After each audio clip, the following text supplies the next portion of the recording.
naisipan ko kumain ng street food kasi namiss ko talaga yung mga street food. Syempre, meron tayo ditong kwek-kwek.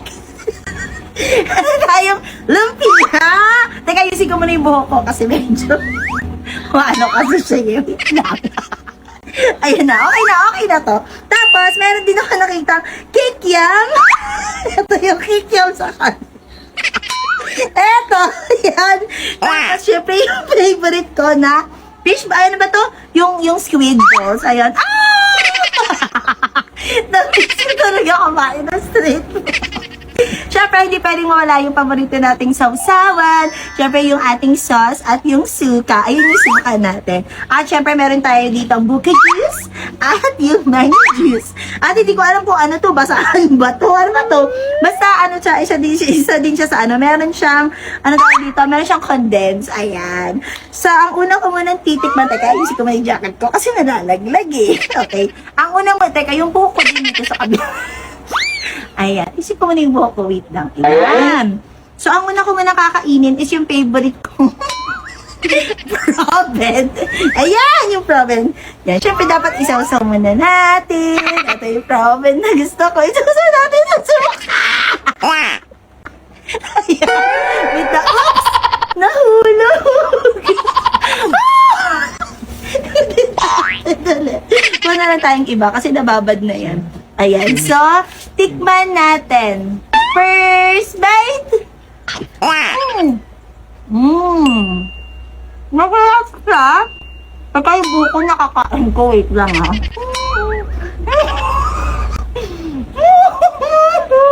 Next naman natin. Ang hirap naman mamili kung ano isusunod. Ang hirap pamili. Wait lang. Ay, alam ko na! Kikiam naman. O, kikiam tayo. Ito yung kikiam sa kabila. Hindi to. Ito ay isaw. Ayan. Ito hindi din to kasi ito ay lumpia. Kikiam ang gusto ko. Dito na lang sa kabila. Kabila kung gano'n may gamitin ko. Yan! Ito. Kikiam. Pero isaw-saw natin siya sa sauce. Gusto ko sa sauce eh. Tanggalin ko muna sa stick. Baka matusok ako. Dahil favorite ko to, dadamihan ko ang subo. Sausaw ko muna sa sauce! What? Mas masarap to sa mangga. Sa mango juice. Okay, so, tignan natin siya!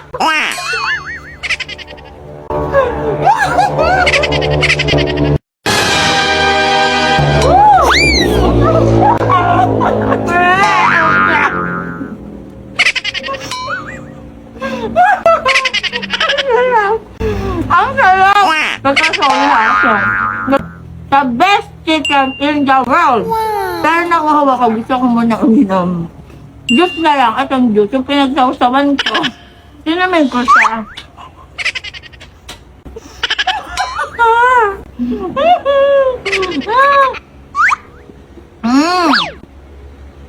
Ang sarap! Gusto ko lang tikman yung ito, yung parang basahan. Ano yung lasa nito?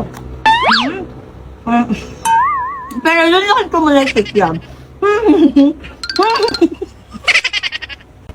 Ang sarap! Teka yung buho ko kasi parang nakakain ko na eh. Dito sa kabila. Alam.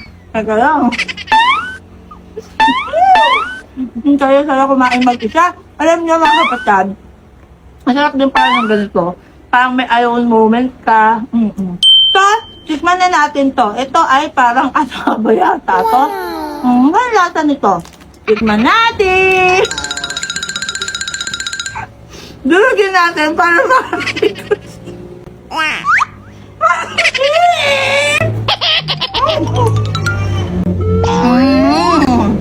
Ang sarap din niya! Crunchy! Woo! Sarap! The best! The best! Tapos, pinalis naman natin, syempre, ilang araw ko na itong kinakrave. Ilang araw ko na itong kinakrave. Lumpia! Alam niyo ba, ang lumpia, isa yan sa pinaka-paborito kong ulam sa buong mundo. Okay? Masarap to pag ano masarap to pag sinawsaw. So, isaw-saw natin siya sa suka.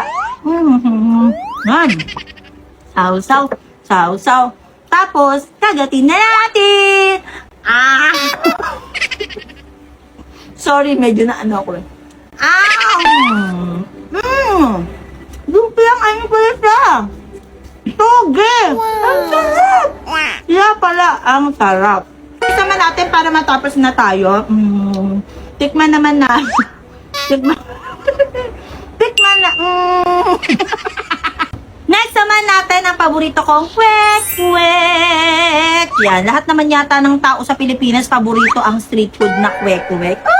Siyempre, sausaw natin to sa suka.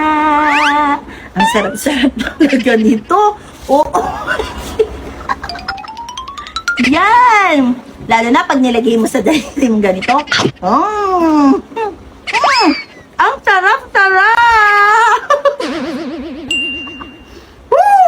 Gusto ko talaga kumakain ng teka, nabubulunan ako. Inuman ako ng buko juice. Buko juice naman. Sarap. Lalo na pag fresh. At, syempre, Yakult. Inom din tayo ng Yakult.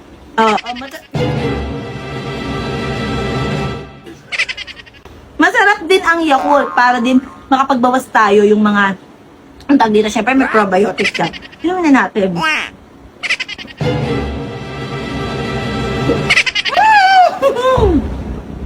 Sarap din. Siyempre, tikman din natin ang paborito kong squid balls. Squid balls, wag to lumpia to eh. Wag din to, isaw din to eh. Eto na, ayan. Ito ang squid ball. Wag na natin isaw-saw kasi parang gusto ko tigman to ng ng walang sausawan lang. Okay? Pero, isa-isa lang dapat. Okay? Baka kasi mabulunan tayo, eh. Kainin natin ang squid balls! Ang sarap! Ang sarap! Lalo na pag dinudulog ng ganito. Para makain natin ng maigi. Okay na yan! Woohoo! Next naman natin, ito yung Betamax. Yung Betamax ba to o Tokwa? Parang Tokwa to eh. Sige, tikman natin yan. Para matapos na tayo sa mukbang natin ng seafood. Sasaw ba natin? Sige, sasaw natin sa sauce. Para masarap. First bite! First bite!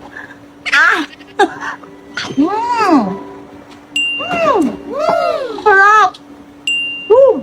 Sarap talaga magmukbang ng street food. Nagkala ay ito kayo gamit ko.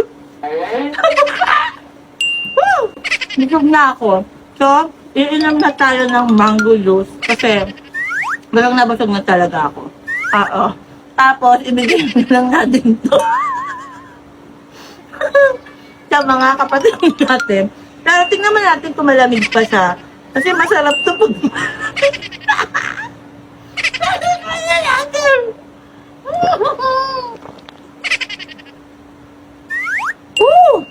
Ang sarap! Sarap talaga. Ayo, yung paborito din. Ano yung paborito nyo na street food? Ilagay nyo sa comment section. Pasensya na kayo medyo makalat ako ngayon kumain na. Salasin ko muna yung dumi ko sa mukha. Wait lang.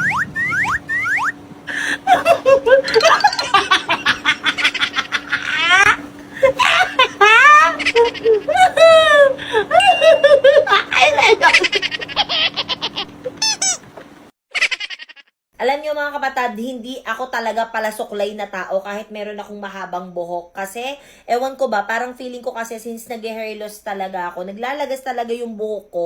So, hindi ako nagsusuklay. After ko maligo, dinediretso blower ko yan. Tapos, no suklay at all na talaga. Pero, nung nakita ko to dito sa TikTok, alam niyo ba, gustong gusto ko to. Kasi nga, hindi siya, una sa lahat, hindi siya masakit sa anit.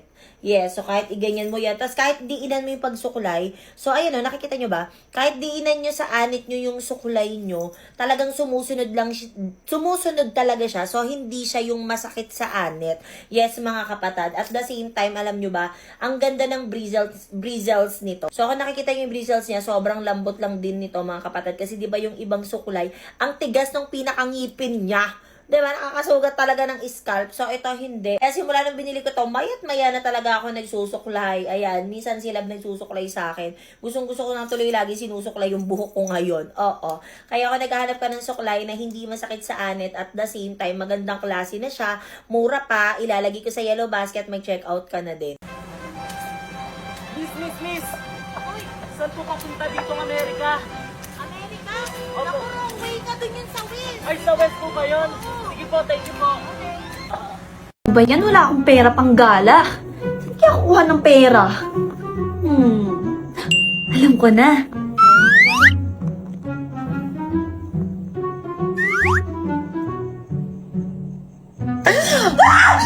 Okay ka lang? Okay ka lang, te. Pero bang hindi ako makahinga? Parang binakangungot ako. Nananaginip ka, te.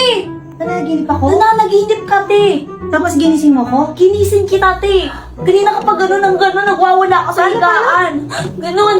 Diba ganun ako? Oo, tas parang kang naiiyak, parang kang umisigaw, parang kang naghingi ng tulong. Kaya ginising mo ko? Kaya ginising kita kasi delikado. Ako kung ano mangyari sa'yo, buti na lang talaga nandito yung kapatid mo. Buti na lang dito ako. Buti na lang talaga nandito ka, Eileen. Thank you so much! Ikaw talaga tagapagsalba ng buhay ko. Ganun talaga, te. Teka lang, may pera ka na ba? May pera ka? May allowance ka ngayon? Wala nga, te. Kailangan ko nga ngayon kasi may babayaran ako sa school. Dahil ikaw talaga ang aking tagapagligtas, lahat ng nasa wallet ko sa'yo na. Bilhin mo lahat ng gusto mo! Gusto mo kasi mama, mabilin mo! Sige, tayo, matulog ka na lang ulit. Bye! Buti na lang, nandito kapatid.